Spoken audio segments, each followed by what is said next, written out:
Welcome to Hawaii, the home of aloha and the birthplace of surfing.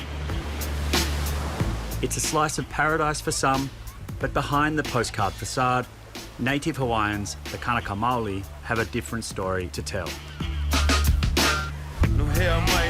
Hawaii is being sold to the global elite.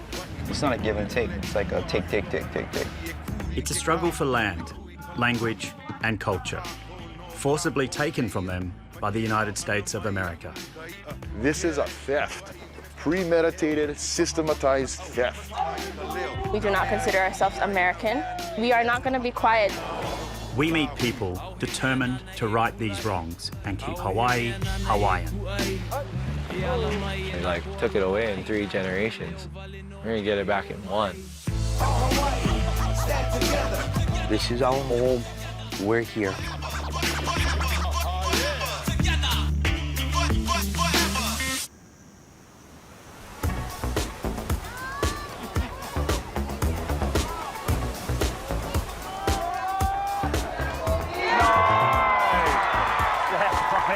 It is on fire. It's day number 1 of the Billabong Throw Pipeline event. 13 minutes, 25 seconds remaining. In the place where surfing began, the most famous of all competitions is underway on the North Shore, the Pipeline Pro. Whoa, check out this energy. It is pumping pipeline. Day 1, pipeline's turning on. Oh, Jack Robinson from Western Australia falls for the sky, riding through the pipe barrel, grabbing rail, coming out with a spin. Among the favourites is 11-time world champ American Kelly Slater.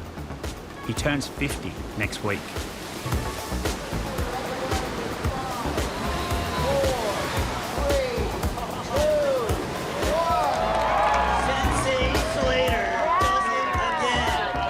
Got your big birthday coming up in a few days, man. You think this could be the birthday present? It already is. It already has been. These waves. For Hawaiian surfers like Seth Moniz, it's a chance to shine on home turf in the sport these islands gifted to the world. It's a great honor, obviously. I'm a native Hawaiian. I have Hawaiian blood, so that is very special to me. My whole family, friends, cousins, they've all been coming down and supporting, so it's awesome. We're so grateful to kick off the championship tour here in Hawaii, the birthplace of surfing. The women are tackling pipeline for the first time in competition, and the Hawaiians are leading the charge. There you go. None more so than Hawaii's queen of surfing, 5-time world champ, Carissa Moore. She's just awesome. You can actually watch women go out there, which really inspires people like me who surf. You? Have you ever been out of pipeline? No, I'm not doing that yet, no. The winter swells of the Pacific Ocean peak at this time of year. In a matter of hours, the wave size can go from playful to life-threatening. It is absolutely massive out there at Pipeline. Oh my Lord! There must be 20-foot faces that the surfers are tackling right now. We're seeing broken boards, but thankfully not too much damage to the surfers themselves. The Hawaiian Water Patrol behind me, they've got this show on lock. Doesn't matter how big it is, they're out there sorting it out, keeping everyone safe, so this contest can keep on going. Most of the time, it's just broken leashes, broken boards. Maybe 6 or 7 broken boards today. It's pretty gnarly when it's rugged out there. Born and bred on Oahu's North Shore, Pamai Hoapili is a member of the Hawaiian Water Patrol. None of our crew got injured, so everybody gets to go home in their own car, not an ambulance.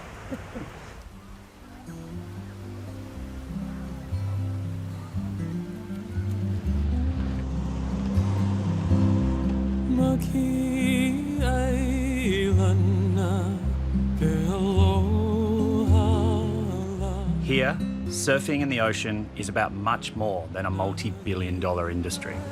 It's the root of Hawaiian culture.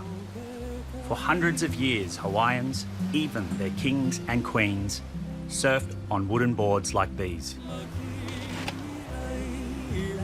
These are recycled boards. These are some of the boards that I make. They're old school style. Back in the day, they're all one piece, 22 feet long. what was that, 7 meters. The most revered practitioners of this ocean culture are known as the watermen and women of the islands. What makes a good waterman or waterwoman?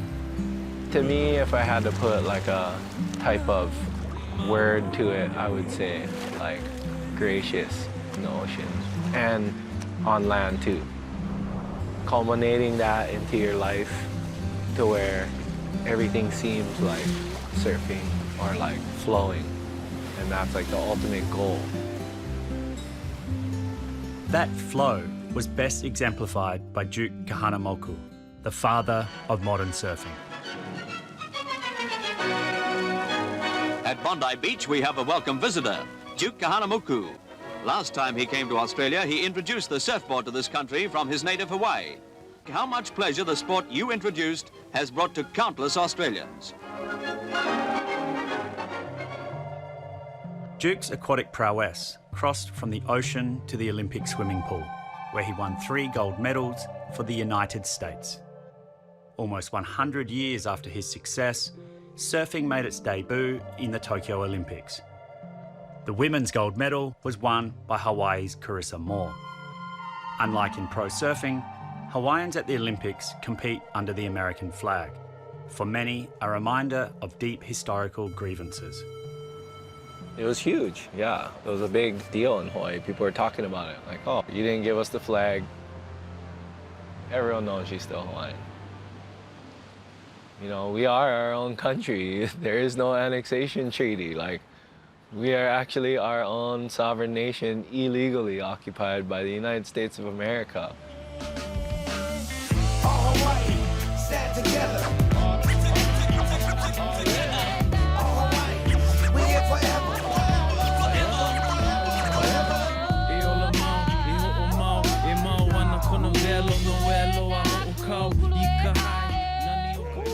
January 17th, 1893 was the day that we lost our status as an independent Hawaiian nation.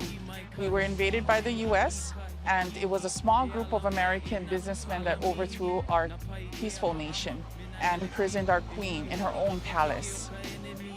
This whole history has been hidden from our people. It was part of the Americanization, colonization of Hawaii. A lot of us grew up not even knowing about the overthrow.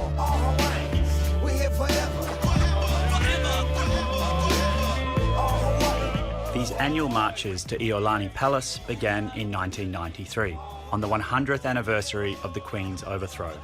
They were led by the iconic activist, the late Haunani K. Trusk. The Americans, my people, are our enemies, and you must understand that. They are our enemies. They took our land. They imprisoned our queen. They banned our language. We are not American. We are not American. We are not American. We are not American. Say it in your heart. Say it when you sleep. We are not American. We will die as Hawaiians. We will never be Americans.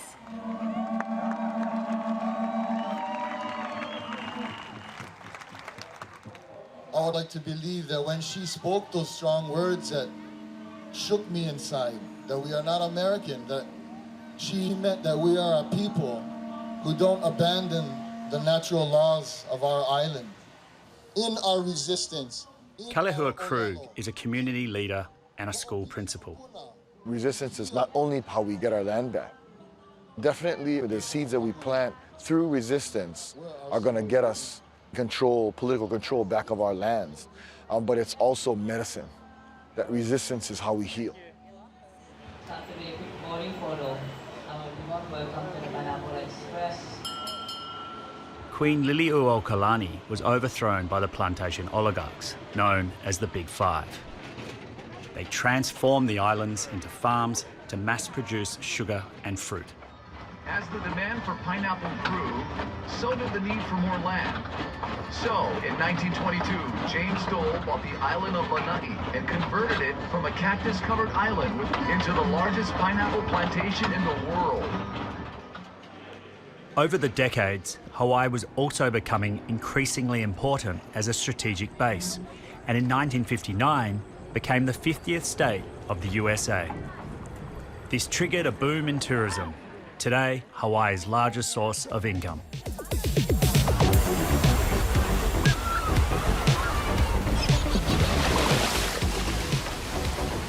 Waikiki. Waikiki Beach is the jewel in the crown of the tourism industry. Every year, millions of visitors descend on this piece of sand for their taste of paradise. But at the edge of this playground is a different reality.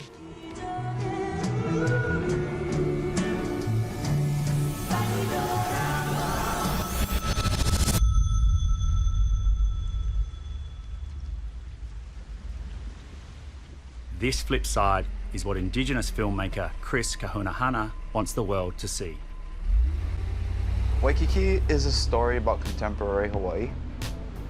Initially, for the film industry, Hawaii was seen as Hollywood's backdrop. So, it served as a beautiful location for a Caucasian-centered hero. They shoot here, but the stories weren't created here. They weren't about here. They were just using here as an exotic location that's prettier than Detroit, for instance, right? The world's starting to understand the value of authentic stories, right? People are getting tired of seeing the same old shit. Yes, sir! Yes, sir! It's all filmed before. What is this? ABC Australia. YouTube? ABC Australia, television. I can't even read it. YouTube. Yeah, yeah. Yes, sir. Be that. All right. Yes, sir. Hawaii, have a beach. Have a beach. Burning everything to the ground. The price of land has been rising steadily over the past decade. It shot up even higher during COVID as mainlanders bought island getaways. Hawaii is being sold to the global elite. Hawaiians and the local population is competing against unlimited funds from everywhere. It's always ranked 1, 2, or 3 as the most expensive places to live in the United States. So it's either New York, San Francisco, or Hawaii, and it fluctuates. But man, at least in San Francisco, and you got the tech industry, and in New York, it's media. It's fucking New York. How are they supposed to compete against that? Like, what kind of jobs are they supposed to have? Unfortunately, the only jobs that they provide for people in Hawaii is tourism jobs, which are like servant jobs, right? It's like you're servicing a population, providing them with entertainment and an experience. It makes you like a servant to the system. It's like you can't live outside of the system without land.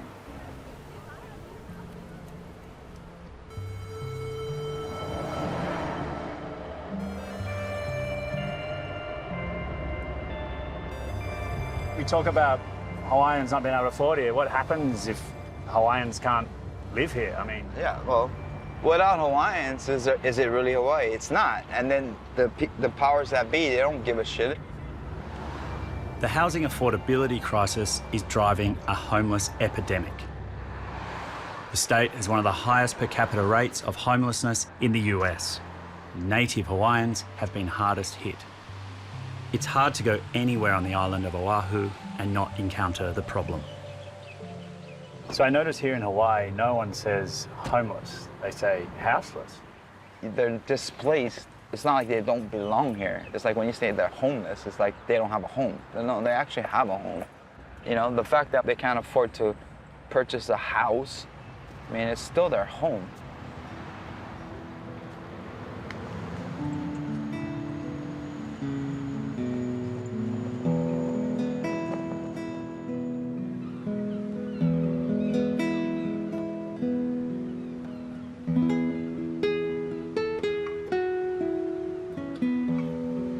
A short drive from Waikiki is the Waianae Boat Harbour. Here, a community of houseless Hawaiians are tackling the crisis together. Twinkle Borge is the camp's matriarch.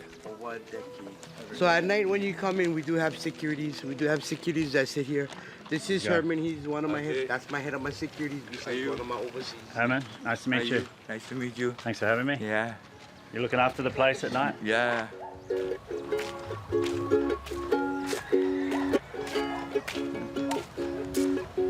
This is Puʻuloa Owaianai. Puʻuloa means place of refuge. I've been here since all the way back to 2004. At that time, it was only 7 of us. And as people started coming with family, I would just give away my camp. Yeah, because my thing was I didn't want to see the kids stressing. I didn't want to see them sleeping on the ground. Twinkle transformed that makeshift camp into something more permanent. Today, around 250 people live here.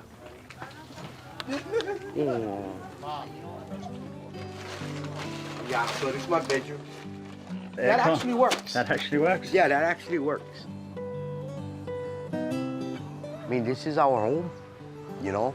We don't have the privilege of going in and turning on our lights or flicking on that pipe to turn on our water. Here we have generators. We bring in our own water. Gotta get the water every day, yeah? Yeah.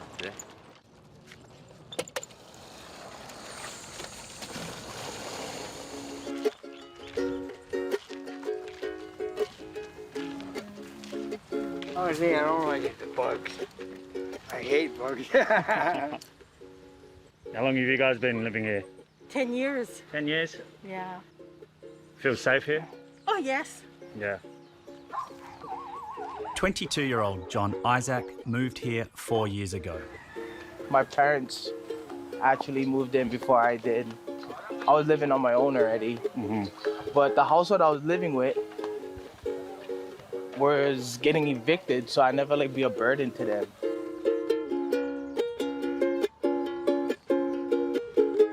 Welcome to Hawaii. Aloha. Aloha. My son, I got 4, and he's one of them that stays in the front with the front line. Mama Twinkle's them. Twinkle's team? Yes, we all are. Every single one of us in here. She's just one of those that is willing to be the spear, the head of that spear. Isaac. I always ask myself, what can I do? How can we get them help? What can be built for them? I'm not saying that we 100% solution. We're part of that solution.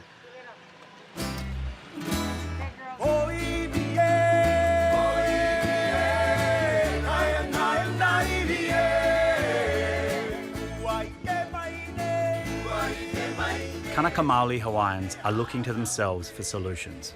The classroom is ground zero. Kalehua Krug is the principal at Kawaiona Akana Avao, a charter school that focuses on reviving Hawaiian culture. When you give history to them at a young age, when you give culture and ceremony and language to them at a young age, they don't have to feel the loss like we did. You know, they don't have to take that punch in the gut that we had to take as a generation of natives in this time period. For them, it's hopefully lessening the load or the intergenerational trauma that they have to bear.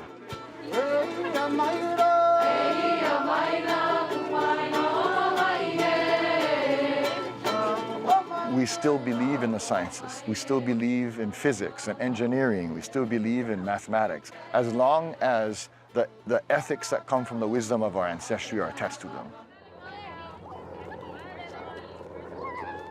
In the valley behind the school is one of several US military bases.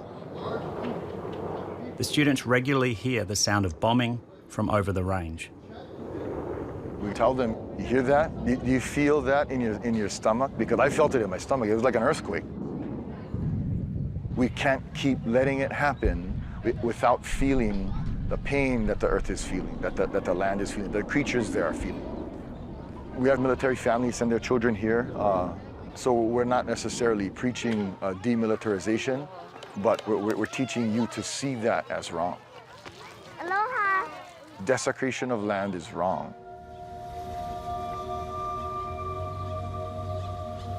Since the overthrow of the Hawaiian Kingdom, the US Armed Forces have always had a presence in Hawaii. Pearl Harbor may well be the most famous military base here in Hawaii, but their reach extends much further.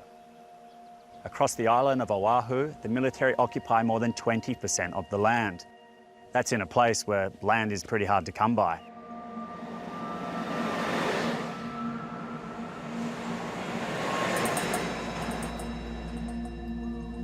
Adding insult to injury, the US Navy recently admitted to leaking jet fuel into Oahu's freshwater supply, putting at risk around 400,000 people who rely on this water. The travesty that we're facing right now with jet fuel in our aquifer, that is an example that the US Navy does not embrace our values. They don't understand water flow. They don't understand how to care for natural resources. They don't care about anyone downstream.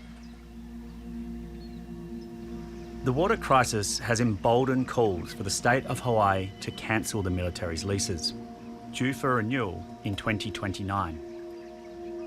It has also amplified the debate about stolen land. If we still had our land base, we would not be like this. This is a theft. You know, premeditated, systematized theft. And they took it from our ali, they took it from our chiefs, they took it from the royalty, they took it from all of our families, historically, so that they had the land base, because land, you know, builds generational wealth, and they could control the resources, they could lock up the water, they could lock up the food, they could lock up the ability for Hawaii to self-sustain.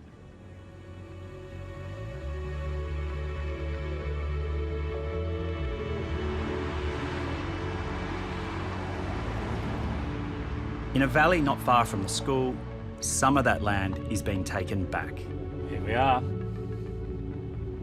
After living almost 20 years in the Boat Harbour camp, Twinkle and her team are building a permanent home for their community.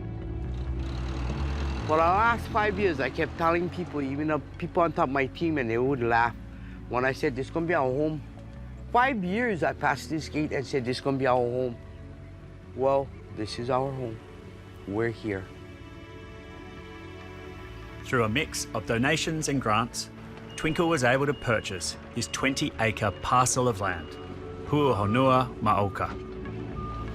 The plan is building out our homes, bringing the people home, try to work towards being self-sustaining. In terms of growing food and power? Yes. Yep. And guess what? They're all going to get running water. Amazing. Never thought I would be doing the things that I am doing today. Today I'm able to help my family, you know, to be a little bit more productive. Amazing. For Twinkle, the main focus is giving the next generation a better start. I mean, for my kids, I'm so adamant with them schooling. If you act up with the teachers or anything, they gotta call me up. I'll let my kids know I'm gonna show up to your school in my spots, bro. And trust and believe me, I do that.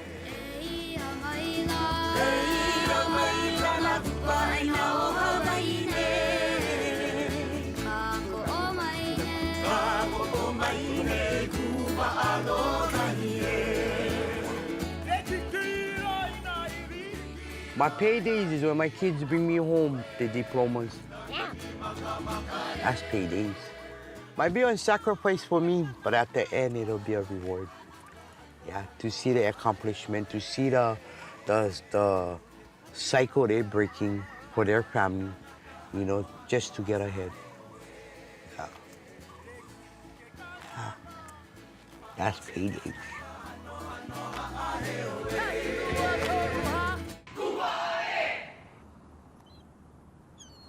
Across the islands, there is a growing movement to keep Hawaii Hawaiian.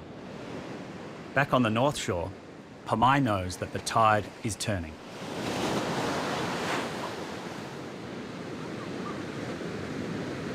It's kind of like a modern Hawaiian Renaissance. Everyone's becoming more educated about it and how to deal with it. My daughter's in 5th grade, and in Puʻuloa, Hawaii, I'm in 3rd grade. And so it's funny to come home and have conversations about school, and I'm trying to like speak Hawaiian to her as much as I can. You speak better than your dad? He's learning, so kind of.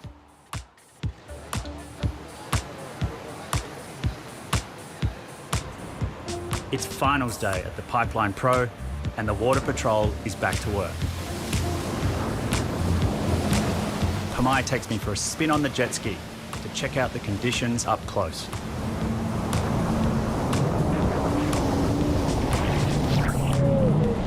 How's it looking, bro? Looks pretty fucking sick. It's on. The pride of the Hawaiian crowd, Seth Moniz is surfing against the greatest of all time, Kelly Slater. Seth's support crew is firing up. Black needs a 308. You have priority. 6 minutes, 50 seconds.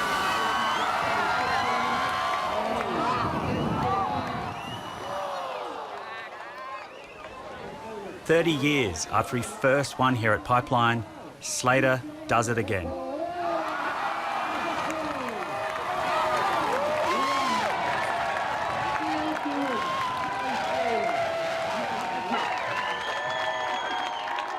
Claiming this historic victory, Slater pays his respect to the islands of Hawaii. Everyone who comes to Hawaii should take care of this place and really respect the culture and the locals and realize it's their home and it's your place to visit, but you know, take care of it and look after it.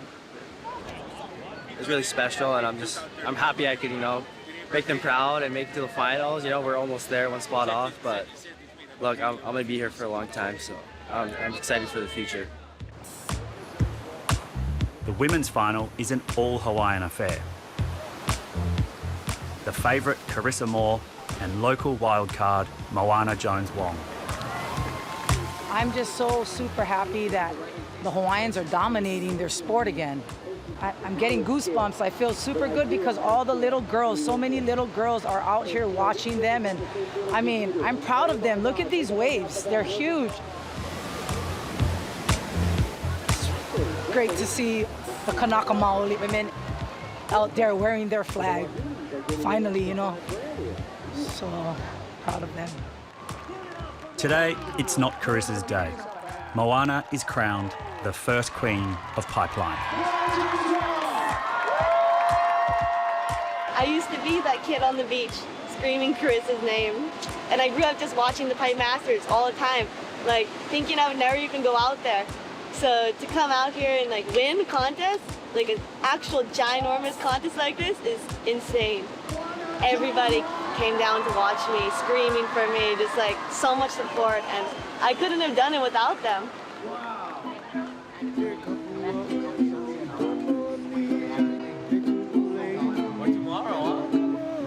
That was a big result, you know.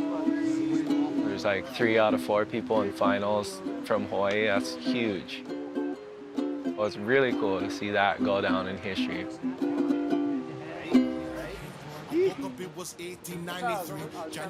As the world tour moves on, in the birthplace of surfing, the message is clear. Hawaiians just want to be Hawaiian in Hawaii. Be Hawaiian, speak Hawaiian, live Hawaiian. The longer you stay alive, the longer people remember, like, we're here. But if we stop, down the line, people stop talking about us. We disappear. So we gotta keep practicing. Right here in the island, people wear chains, called poverty and violence. They want us to refrain from acting out, remain silent. So I stepped in the game to keep Hawaii Hawaiian. I was born and raised here, right here in the island. People wear chains, called poverty and violence. They want us to refrain from acting out, remain silent. So I stepped in the game to keep Hawaii Hawaiian. I was born and raised right here in the island. People wear chains, called poverty and violence. They want us to refrain from acting out, remain silent. So I stepped in the game. Keep Hawaii Hawaiian. Born and raised, you're right here in the island. People wear chains, called poverty and violence.